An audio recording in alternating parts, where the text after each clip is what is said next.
In a world where legends are born and kings are made, one name stands above them all: Alexander.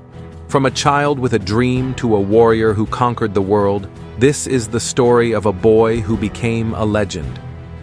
But before the battles, before the glory, there was a boy, born to a great king and raised by the dreams of an empire. His journey begins here, in the halls of Macedonia, where a young prince is taught the art of war, philosophy, and leadership.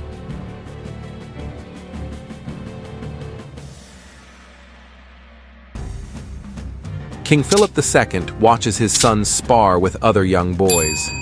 He nods approvingly, seeing the potential of a great warrior. Alexander sits beside Aristotle, who explains the wonders of philosophy, science, and politics. One fateful day, Alexander meets Bucephalus, a wild and untamable horse. After taming Bucephalus, Alexander rides the horse triumphantly around the training ground.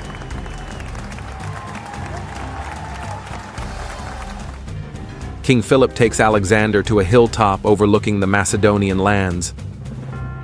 One day, my son, all this will be yours.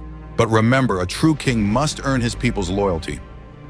Alexander's mother, Queen Olympias, tells him stories of Greek gods and heroes. Alexander begins training in advanced combat techniques with seasoned warriors. Alexander delivers a speech to a group of his peers, displaying his leadership potential. Even as a boy, Alexander's words could inspire those around him. King Philip introduces Alexander to the royal council. In the halls of power, Alexander began to learn the art of politics.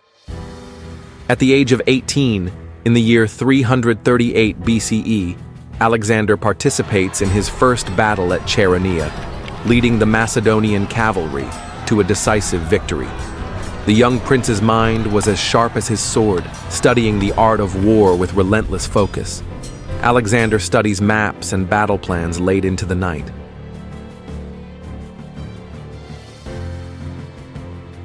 King Philip II announces Alexander as his heir during a grand celebration. In 336 BCE, when Alexander was 20 years old, King Philip II was assassinated, marking a turning point in Alexander's life as he ascended to the throne.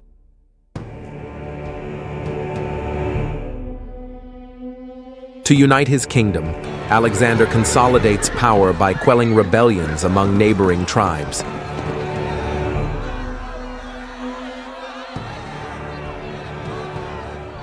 Alexander crosses into Asia Minor, marking the start of his legendary campaign.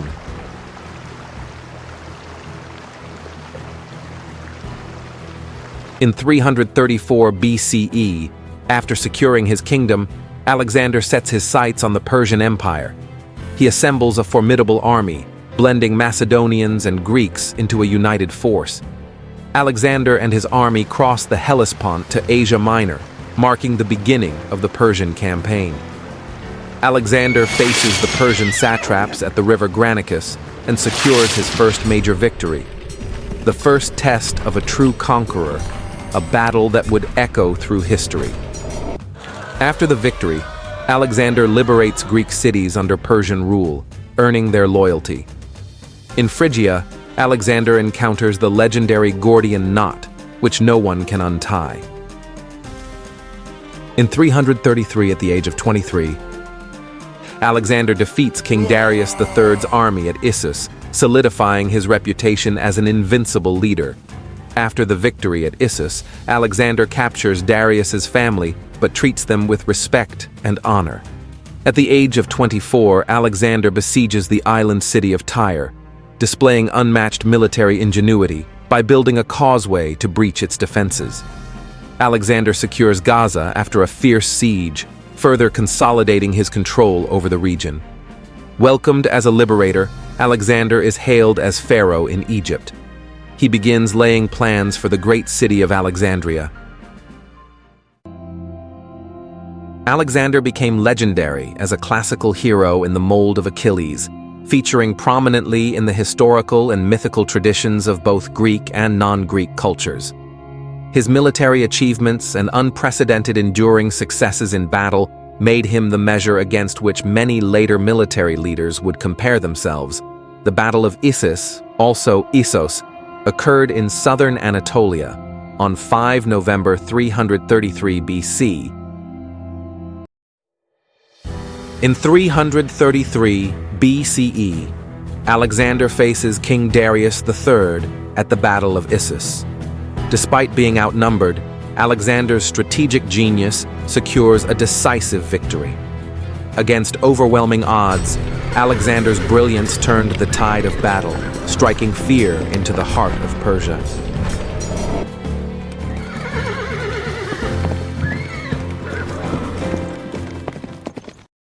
After the victory at Issus, Alexander captures Darius's family, treating them with unexpected kindness. In 332 BCE, Alexander begins the siege of Tyre, demonstrating his unmatched determination by constructing a causeway to breach the island city. To conquer the unconquerable, Alexander turned the sea into solid ground, forging a path to glory. After 7 months, Alexander triumphs over Tyre, securing a key naval base.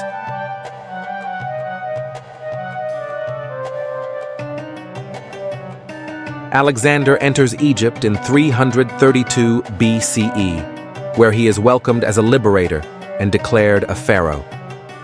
In Egypt, Alexander became not just a king, but a god, bridging worlds with his vision.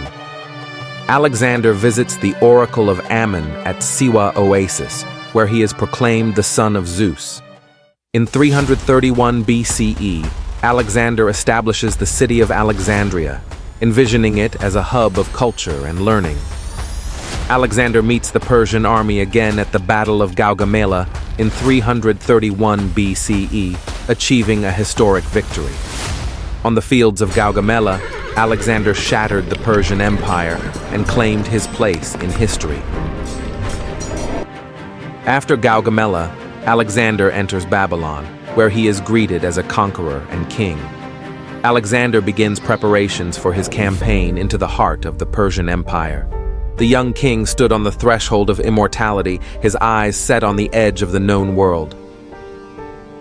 In 330 BCE, Alexander marches to Persepolis, the ceremonial capital of Persia, and claims it as his own.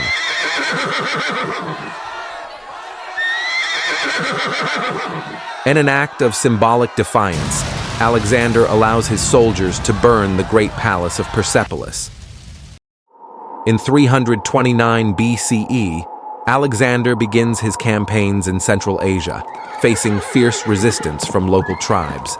In the rugged mountains of Central Asia, Alexander's resolve was tested like never before.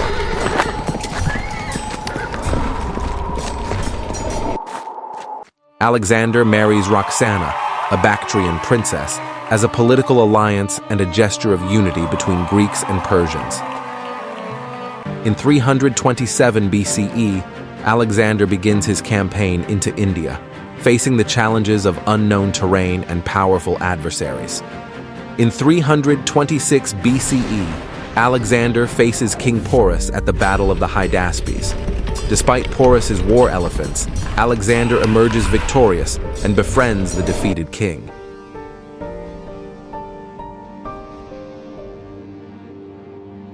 Exhausted and homesick, Alexander's army refuses to march further east, forcing him to turn back. Even the greatest dreams must bow to the limits of men. Alexander begins his journey back west, but his army faces hardships crossing the Gedrosian desert.